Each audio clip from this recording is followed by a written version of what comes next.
तमिलनाडु और पश्चिम बंगाल में अमित शाह कोई बड़ा खेल खेलने की तैयारी कर रहे हैं।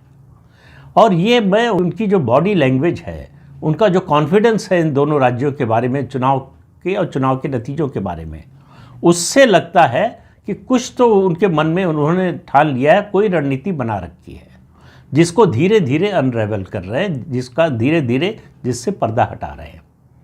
उन्होंने कहा कि ज़मीनी जो नेता हैं उनके कोर ग्रुप में जो थे, उनसे कहा कि ज़मीन पर लोगों से बात कीजिए, फीडबैक लीजिए कि अगर हम विजय की पार्टी टीवीके से अलायंस करें तो उसका कैसा असर होगा, फ़ायदा होगा, नुकसान होगा, कितने लोग ऐसा चाहते हैं, कितने लोग ऐसा नहीं चाहते हैं।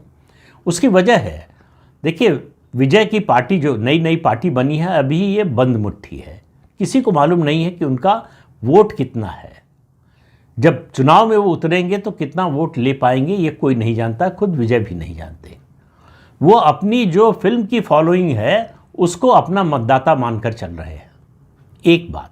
दूसरी बात, विजय क्रिश्चियन है और वो क्रिश्चियनिटी को प्रमोट करते हैं।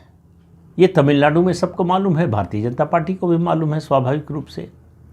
तीसरी बात जो भारतीय जनता पार्टी को उनकी ओर आकर्षित करती है वो है उनका डीएमके विरोध। तो एंटी डीएमके वोट के वो बड़े चुंबक बन सकते हैं, ये भारतीय जनता पार्टी को लग रहा है। इसलिए भाजपा ने इस संभावना के द्वार बंद नहीं किए हैं कि वो तमिलनाडु विधानसभा चुनाव में विजय की पार्टी से गठबंधन नहीं कर सकती। हालांकि कांग्रेस पार्टी में भी कोशिश चल रही है।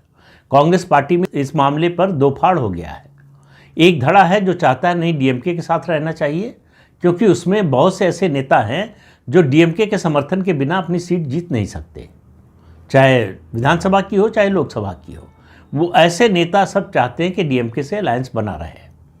लेकिन दूसरे नेता हैं जिनको लग रहा है कि अगर विजय की पार्टी, चूँकि नई पार्टी है, उससे अलायंस करेंगे तो हमको ज़्यादा सीटें लड़ने को मिलेंगी, तो सीटें बढ़ाने का मौका मिलेगा।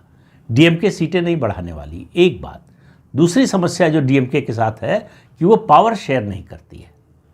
गठबंधन तो कर लेती है, सीट दे देती है और जीतने में मदद भी कर देती है, लेकिन सरकार में कांग्रेस को शामिल नहीं करती।